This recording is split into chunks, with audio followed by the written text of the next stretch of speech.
Hello and welcome to the Accounting 1110 review for final and a review of Chapter 3.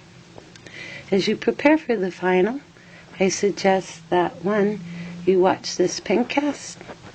In watching the pencast, you'll get important theory and topics from each chapter. And then 2, I suggest that you complete the assignments that are suggested on the main guide to the studying for the final, and that you complete those by hand. They're listed on that sheet and you can find them at the end of the chapter, and then find the solution on my accounting lab and see how you did. Completing them by hand will give you practice for the final. Let's begin this review by bringing forward some interesting topics from Chapter 2. In Chapter 2, we started to develop the accounting cycle.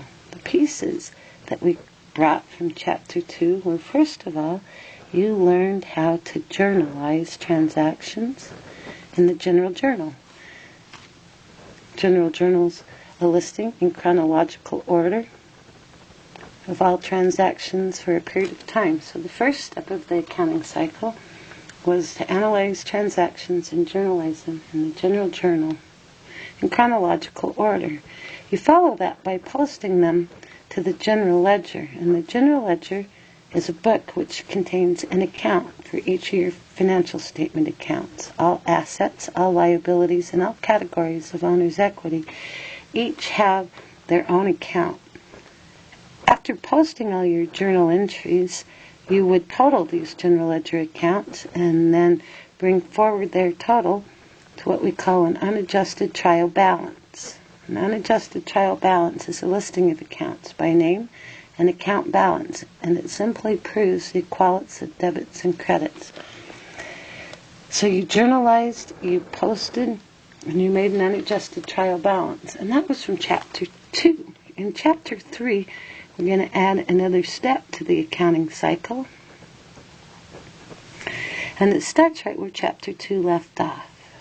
You take the unadjusted trial balance and you review each account and you correct them. And you correct them by making what are called adjusting entries. Adjusting entries are made in the General Journal. Not a new General Journal, just the next available line, the journal where you recorded your month's transactions.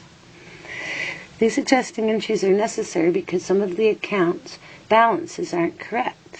Through the passage of time or usage or other factors, some of them need to be corrected. So we analyze the unadjusted trial balance, make adjusting entries to correct what needs to be corrected, and then once again these are posted, and they're posted to the General Ledger. And again, it's just the financial statement accounts. Each journal entry is posted, and then the accounts are totaled and they're brought forward, and a new trial balance is made. This trial balance is called an adjusted trial balance, and it includes accounts after they have had adjusting entries, correcting their balances. Once again, it proves the equality of the entries in the posting. Notice that this just repeats another iteration of the same process. Journalize, post, make a trial balance to test equality. So you already know how to do these steps. We're just going through another iteration of them. After you have made the adjusted trial balance, you can now really make accurate financial statements at this point in time. First the income statement, then the statement of changes in owner's equity, and then the balance sheet.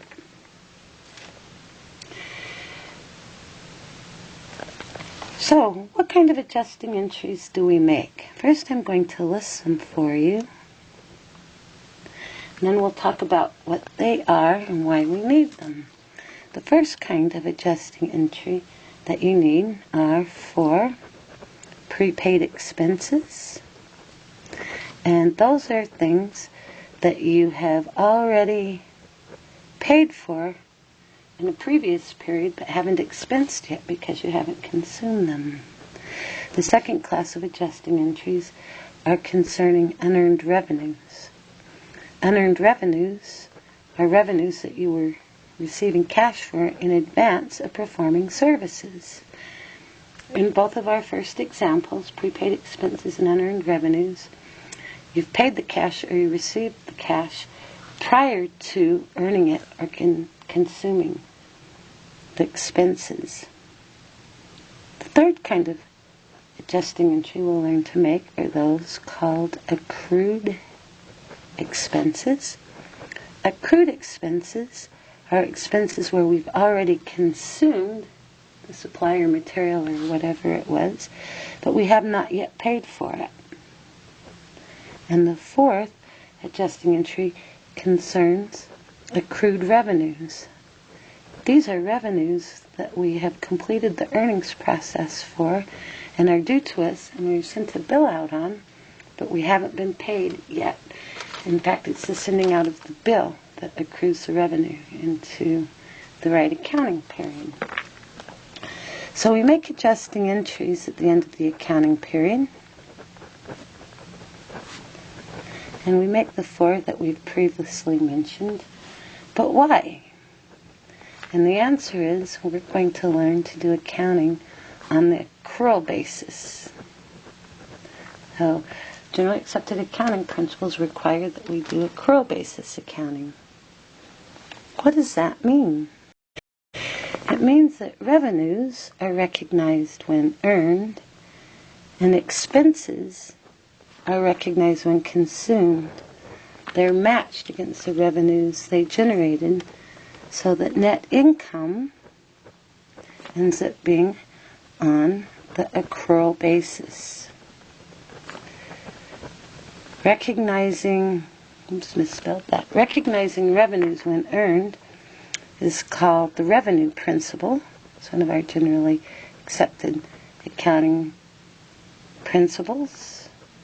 And sorry about that, I had to do a quick change in pinheads there.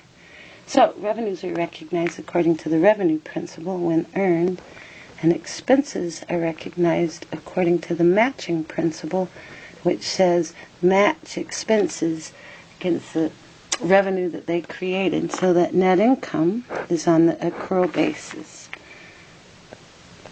Let me give you a quick example with a calendar of how that might look. Let's look at October, November, and December. And since an income statement starts with revenue, let's start with discussing revenue.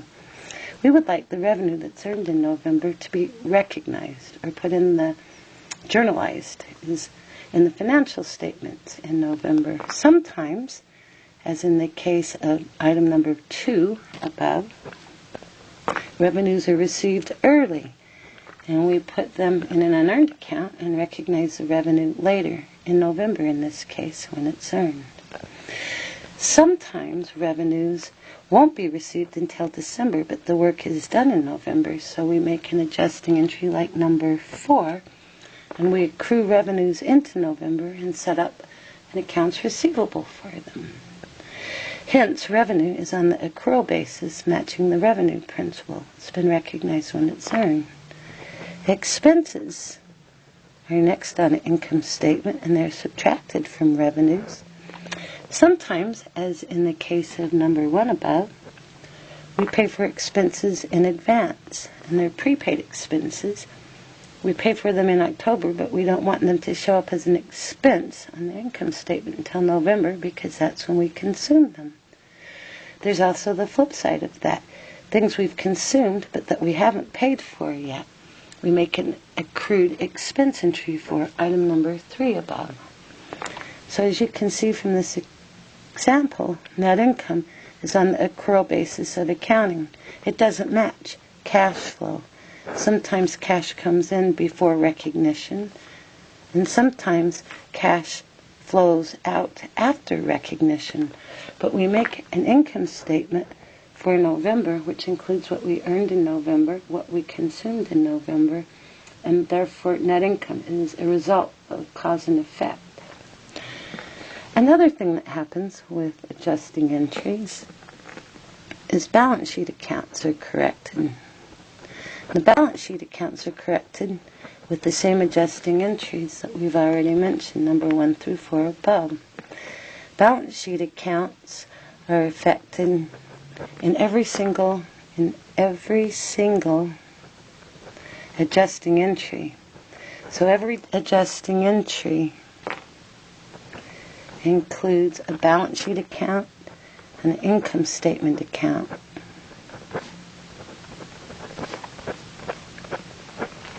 Therefore, you could say adjusting entries correct the income statement and they make the balance sheet right at a point in time. In our case, in this example, our revenue and expenses would be correct for November, and our balance sheet items would be correct as of the last day in November.